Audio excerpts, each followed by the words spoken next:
8h13 bientôt sur Europe 1, l'heure de la grande interview Europe 1 CNews. Manon Aubry, eurodéputée La France Insoumise, et l'invité de Bonjour Florian Manon Aubry, ravi de vous recevoir sur l'antenne de CNews et d'Europe 1. Vous êtes députée européenne de La France Insoumise. Sachez ce matin qu'il vous dit merci. Qui ? Emmanuel Macron, car sa force aujourd'hui finalement est peut-être la faiblesse de ses adversaires qui n'arrivent pas, vous allez comprendre ma question, à s'unir pour lui opposer ce matin une résistance. Je pense que la plus grande faiblesse d'Emmanuel Macron, en réalité, c'est le résultat du scrutin il y a à peine une semaine. Et que, puisque vous parlez de force, Emmanuel Macron essaie de passer en force contre le résultat du scrutin. Il y a désormais une semaine, le nouveau Front Populaire est arrivé en tête. Bon, je sais, et on aura le temps de parler après de la désignation du Premier ministre, mais le nouveau Front Populaire est arrivé en tête avec plus de 190 sièges à l'Assemblée nationale. Il revient donc très logiquement au nouveau Front Populaire le soin de former un nouveau gouvernement. Mais vous avez un Emmanuel Macron qui, dans un coup de force antidémocratique sans précédent dans l'histoire de la Ve République, veut effacer le résultat de ce scrutin et refuse de nommer un gouvernement et un Premier ministre issu du nouveau Front Populaire. Mais vous n'avez pas de Premier ministre. Mais vous savez, la première chose à faire normalement, quand vous perdez une élection, ce que je le redis, Emmanuel Macron a perdu. Quand vous perdez une élection... Et vous avez gagné ? Oui, on a gagné. On n'a pas de majorité absolue, mais on a une majorité relative. On est arrivé en premier. Donc, soit Emmanuel Macron est très mauvais en mathématiques, soit il est dans un déni de réalité, soit peut-être les deux. Mais normalement, ce qu'il aurait dû faire, c'est appeler les chefs de parti du nouveau Front Populaire et leur dire « Voilà, j'accepte ma défaite et je vais nommer un gouvernement issu du nouveau Front Populaire. » Vous voyez comment on va demander après aux électrices et aux électeurs de se mobiliser, d'aller voter. On a eu quand même un taux de participation record depuis 1981. Et demain, et il faut tout à fait le saluer, et c'est un réveil civique dans notre société. Et demain, on va dire aux gens, vous avez voté, mais le résultat des urnes n'est pas pris en compte pour la formation du gouvernement. Vous voyez que, à travers cela, c'est pas un mépris seulement pour les électeurs du nouveau Front Populaire, c'est un mépris pour la démocratie. Raison pour laquelle, ce matin, je suis très inquiète face à ce coup de force, très inquiète sur ce que cela veut dire demain pour la mobilisation des électeurs, et très inquiète aussi pour l'espoir qui a été soulevé par des millions de gens qui se sont dit enfin, on va bloquer les prix des produits de première nécessité, on va abroger la réforme des retraites. On va en parler de votre programme, mais que dites-vous ce matin à vos électeurs justement ? Il y avait un nom qui circulait ce week-end, celui du Guet de Bello, qui est à la tête du Conseil régional de la Réunion, qui a été député pendant une vingtaine d'années, et finalement, ça ne sera pas elle qui sera proposée en tant que Premier ministre. Qu'est-ce qui a fait capoter finalement ces discussions ? Huguette Bello, vous l'avez dit, c'est la présidente de la région Réunion. Elle a été députée plus d'une vingtaine d'années à l'Assemblée nationale dans le groupe GDR. Et à la tête de la Réunion, région qu'elle a reprise à la droite, elle est à la tête d'une coalition dans laquelle se trouvent notamment les socialistes et ce qui préfigure un petit peu ce que est maintenant le nouveau Front Populaire.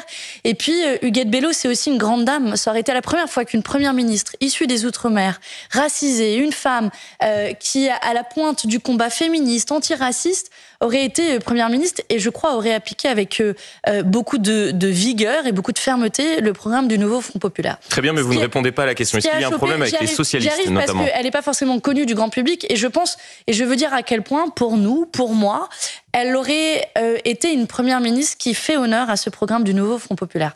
Pourquoi ça a chopé ? Cette proposition, elle a été faite par le communiste Fabien Roussel pour dénouer le blocage entre d'un côté les Insoumis. Donc vous reconnaissez un blocage ? Côté, le Parti Socialiste, oui, il y a un blocage. Il y a un blocage parce que le Parti Socialiste, qui n'est pas la formation politique qui est arrivée en tête au sein du nouveau Front Populaire, revendique le poste de Premier ministre. Alors qu'Olivier Faure avait dit très clairement que le Premier ministre serait issu des rangs du groupe qui est arrivé le premier au sein du nouveau Front Populaire, qui est la France Insoumise. En toute logique, on a proposé, y compris plusieurs noms. Le Parti Socialiste l'a refusé, dont acte. Nous avons dit que nous accueillons avec beaucoup de bienveillance et de manière positive la candidature du Guet de Bello quand elle a été posée sur la table. Et je crois que je n'ai pas vraiment compris, pour être honnête, les raisons pour lesquelles Olivier Faure et le Parti Socialiste ont refusé la proposition du Guet de Bello, si ce n'est l'obsession à vouloir à tout prix Olivier Faure comme Premier ministre, en cela quelque part contournant les propres règles qui avaient été fixées par le Parti Socialiste.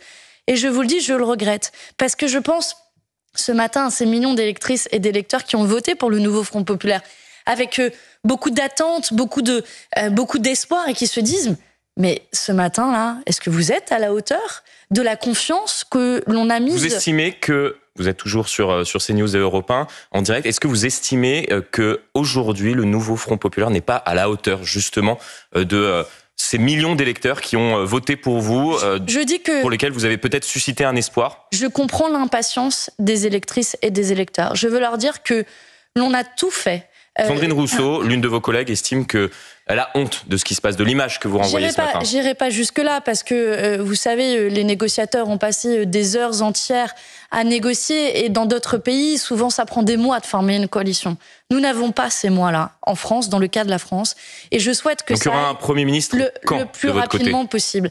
Je pense qu'il Vous n'avez pas de date? Je pense qu'il faut changer de méthode. Avant la fin de la semaine? Je pense qu'il faut changer de méthode. Il y a une date qui a été fixée dans le paysage par le président de la République, qui est le 18 juillet, qui est la date à l'Assemblée nationale à laquelle sera élu le président ou la présidente de l'Assemblée nationale. Il y a une manœuvre de la part du président de la République pour contourner le résultat des urnes et former une nouvelle coalition et effacer quelque part le fait que le nouveau... Mais vous lui donnez du temps ce matin? Non, je ne lui donne pas du temps. Je propose d'y aller par un autre bout, d'y aller par le bout de la présidence de l'Assemblée nationale. Si jeudi, nous arrivons à élire un président ou une présidente de l'Assemblée nationale issu du nouveau Front Populaire, alors Emmanuel Macron n'aura d'autre choix que de nommer un Premier ministre du nouveau Front Populaire. Et alors, ces quelques jours supplémentaires nous permettront de donner une suite positive au nouveau Front Populaire. Voilà l'objectif que nous devons nous donner collectivement. Un candidat ou une candidate en commun pour le nouveau Front Populaire pour la présidence de l'Assemblée nationale. Je le dis d'ores et déjà, il ne doit pas forcément être issu des rangs de la France insoumise, mais nous disons que quoi qu'il arrive, il nous faut un candidat ou une candidate commun. Parce que, je veux le dire avec beaucoup de vigueur, vous savez ce qui se trame dans les coulisses de l'Assemblée nationale? Vous avez entendu parler Yaël Braun-Pivet, la présidente sortante de l'Assemblée nationale, qui magouille littéralement en coulisses. Magouille. Oui, qui magouille en coulisses avec le Rassemblement national, avec Sébastien Chenu, qui est issu du Rassemblement national, il est élu député pour se distribuer les postes. Oui, mais il magouille en coulisses pour se distribuer les postes. Un accord entre le Rassemblement national... Non, nous ne magouillons pas puisque nous avons un programme commun au nouveau Front Populaire. Est-ce que les macronistes ont un programme commun avec l'extrême droite et le Rassemblement national? Je pose la question ce matin à votre antenne et je demande si le résultat des urnes jeudi sera un accord entre Yaël Braun-Pivet et Sébastien Chenu pour se distribuer le poste de président à l'Assemblée nationale et vice-président. Je dis aux électrices et aux électeurs que nous ne participerons pas à ces magouilles et que le résultat des urnes, c'est que le bloc du nouveau Front Populaire est le premier bloc de l'Assemblée nationale, donc nous devons avoir la présidence de l'Assemblée nationale, ce qui nous permettra de former un gouvernement du nouveau Front Populaire et enfin changer la vie de millions de gens qui suffoquent alors que l'été commence. Manon Aubry, députée européenne de la France Insoumise, toujours en direct depuis Europe 1 et CNews. Quel est le nom justement de cette présidente ou de ce président de l'Assemblée nationale que vous allez proposer? Eh bien, puisque vous abordez la question. Nous devrons avoir des discussions. Je souhaite qu'on les ait le plus rapidement possible, dès ce matin.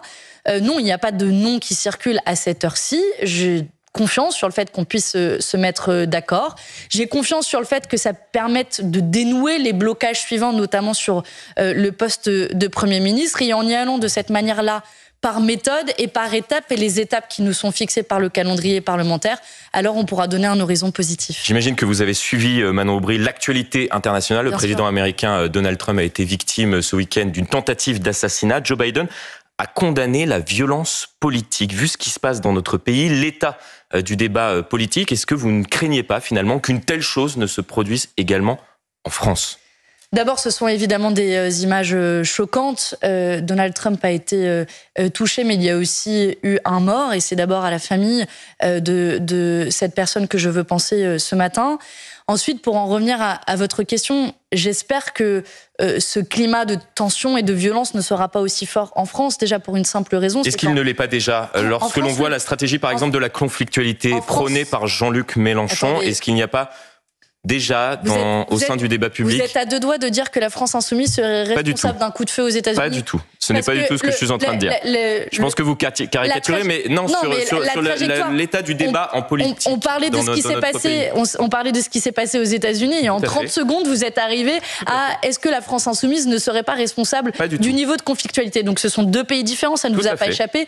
Aux États-Unis, il y a plus d'armes qui circulent que le nombre d'habitants. Ce n'est pas le cas en France pour une simple et bonne raison, c'est que le port d'armes est régulé. Et heureusement, vous faites bien de le dire, puisqu'il y a quand même quelques personnes qui prônent la légalisation du port d'armes, ce qui, je pense, serait extrêmement dangereux. Je pense que c'est des choses qu'on a entendues dans le débat public. J'y suis très favorable. Mais vous en parlez donc très défavorablement opposé. Mais je pense que c'est des choses que vous entendez dans le débat public. Donc moi, j'y suis opposée. Et vous voyez que le contexte n'est évidemment pas le même en France et aux États-Unis. Pour autant, la violence dans le débat public, elle existe. Vous en êtes la cible en tant que journaliste, on en est la cible en tant que responsable politique. Bien de le souligner aussi. Vous avez certainement vu cette liste de menaces qui a été dressée par des activistes d'extrême droite, pas plus tard que la semaine dernière, avec des journalistes qui en sont la cible. Je crois que les termes exacts qui étaient utilisés, c'est une liste de gens qui sont candidats à des balles dans la nuque. Donc ce sont des choses extrêmement graves. Je ne compte pas le nombre de fois où j'ai reçu des menaces, y compris chez moi. Et je pense que cette violence dans le monde politique... Mais est-ce qu'aujourd'hui vous appelez à apaiser d'une certaine manière justement le débat en France lorsque l'on voit parfois, excusez-moi, les outrances d'une partie des membres de votre camp? De nouveau, vous faites l'amalgame entre deux choses qui sont différentes. Je ne fais pas d'amalgame. D'une part, c'est mon rôle. Elles peuvent être orientées vos questions, mais vous avez le droit et moi j'ai le droit de les déconstruire. Il y a d'une part la violence physique, les menaces qui peuvent être exercées, je le redis, de nouveau à l'encontre de journalistes, de responsables politiques, et il y a d'autre part la conflictualité politique qui est finalement l'expression de désaccords politiques. On ne peut pas nier le fait que dans notre pays, il y ait un désaccord, mais aussi une colère forte vis-à-vis du pouvoir, une colère quand on a un taux de pauvreté qui est sans équivalence, avec plus de 10 millions de personnes sous le seuil de pauvreté. Il y a une colère forte qui s'exprime à l'occasion des Gilets jaunes, à l'occasion des mobilisations contre la réforme des retraites. Et cette colère, qu'elle trouve une expression politique, je pense de vous à moi que c'est une bonne chose. Je vais même plus loin. Je pense que la démocratie doit être l'expression des désaccords politiques pour éviter qu'une forme de violence s'exprime autrement. Et peut-être, c'est là l'échec de la démocratie à l'heure actuelle, c'est son incapacité à traduire des désaccords, et on le voit encore à l'heure actuelle avec ce déni démocratique à l'Assemblée nationale de la part du président de la République. Dont acte. On revient à l'Assemblée nationale. Emmanuel Macron devrait vraisemblablement accepter la démission de Gabriel Attal, et une partie du gouvernement actuel, démissionnaire, donc pourrait siéger à l'Assemblée nationale à partir du 18 juillet. Est-ce que ce n'est pas une intrusion de l'exécutif dans le législatif et inversement? C'est pour le moins une situation assez ubuesque d'avoir des ministres qui prennent encore des décisions en tant que ministres et dans le même temps siègent à l'Assemblée nationale. Donc c'est en effet un mélange entre l'exécutif et le législatif, et normalement dans notre Constitution les pouvoirs sont séparés. C'est une situation ubuesque qui traduit la volonté du président de la République de s'accaparer tous les pouvoirs. Moi j'ai le sentiment avec Emmanuel Macron, pour être honnête, d'avoir un enfant qui a son jouet, qui est cassé, et qui essaie de continuer à jouer avec. Mais sauf que la France n'est pas un jeu, Emmanuel Macron. On ne joue pas avec l'avenir des Françaises et des Français, et que maintenant, je pense qu'il va falloir revenir à la raison. Je veux d'ailleurs saluer la mobilisation lancée par un certain nombre de centrales syndicales pour appeler le président de la République à respecter le verdict des urnes. Je ne lui demande ni plus ni moins que cela, et ça aura une conséquence très directe. Ça veut dire que, enfin, le gouvernement de Gabriel Attal s'en ira parce qu'ils ont perdu les élections. S'ils avaient gagné, bien entendu qu'ils pourraient rester en poste, mais c'est un fait, ils ont perdu, ils ne peuvent pas rester de force. Et donc, à Emmanuel Macron, je lui dis très sincèrement, arrêtez de jouer avec l'avenir du pays. Votre jouet est certes cassé, mais malheureusement, c'est la réalité de ce que les Françaises et les Français ont exprimé. Sur votre programme, vous proposez l'abrogation de la réforme des retraites. Est-ce que vous serez prêt à accepter les voix du Rassemblement national au Parlement pour abroger cette réforme? Écoutez, si nécessaire? Il y a plusieurs manières d'abroger cette réforme des retraites. C'est possible de le faire au moins en grande partie par décret, et auquel cas il ne faudrait pas, il n'y aurait pas besoin de passer par l'Assemblée nationale. Mais de manière générale, sur ce sujet comme sur d'autres sujets, bien entendu qu'il faut construire des majorités à l'Assemblée nationale. Donc, sur chaque projet que nous allons faire, que ce soit le blocage des prix des produits de première nécessité, que ce soit l'augmentation des salaires, que ce soit davantage de planification écologique, bref, aussi la question de la rentrée scolaire, faire en sorte que la rentrée soit vraiment gratuite pour des millions de familles qui se retrouvent à avoir une tonne de frais à l'occasion de la rentrée. Sur tous ces sujets, nous irons à l'Assemblée nationale, nous proposons des projets de loi et charge aux macronistes, à l'extrême droite, de se positionner et de dire s'ils sont pour ou contre. Et j'ai envie de dire, ce sera le moment où les masques tomberont et nous verrons s'il y a des majorités à l'Assemblée nationale. Mais ce dont je suis sûre, c'est qu'il y a des majorités dans le pays pour mieux redistribuer les richesses, pour faire en sorte de soulager. Donc il peut y avoir, Manon Aubry, vous êtes toujours en direct de Françaises sur Europe 1 et de Français CNews, qui seront soulagés. Il peut y avoir des majorités de projets, texte par texte, mais nous l'avons dit avec le Rassemblement national, avec la droite, depuis le début, nous avons dit que nous irons devant l'Assemblée nationale avec le projet du nouveau Front populaire. Nous ne les prendrons pas en traite et nous leur dirons que, en toute hypothèse, le rétablissement de l'impôt de solidarité sur la fortune pour que les plus riches contribuent davantage que les plus pauvres, l'abrogation de la réforme des retraites, l'augmentation des salaires, nous les soumettrons à l'Assemblée nationale et charge à chacune et à chacun en son âme et conscience de voter pour ou contre. Et j'ai envie de dire que finalement, ce sera la grande clarté. Et je suis sûre que la pression populaire qui pourra s'exercer dans le pays en fonction et en faveur de cette meilleure redistribution des richesses aura aussi une incidence à l'Assemblée nationale et que ce programme sera très populaire. Le mot de la fin, Manon Aubry, est-ce que vous souhaitez abroger la circulaire interdisant le port de l'abaya à l'école? Cela a été proposé par un député de votre camp. En un mot. Écoutez, nous avons... Oui, non. Nous avons toujours dit que nous étions en faveur de cette abrogation. Maintenant, je ne suis pas sûre que ce soit la première des priorités, si vous voulez mon avis. Je pense que la première des priorités est d'abord de répondre à l'urgence sociale et c'est ce à quoi nous nous attaquerons en premier lieu si nous arrivons au gouvernement dans les jours qui viennent. Vous voyez, mon si veut quand même dire quelque chose. Ça veut dire qu'aujourd'hui, dans un pays où on gagne les élections, on n'est pas sûr d'arriver au pouvoir. C'est quand même assez ubuesque qu'on arrive dans cette situation. Et donc, c'est aujourd'hui le message principal auprès du président de la République. Descendez de vos tours dorés, regardez ce que les Françaises et les Français vous ont dit dimanche dernier. Merci beaucoup, Manon Aubry. Merci à vous.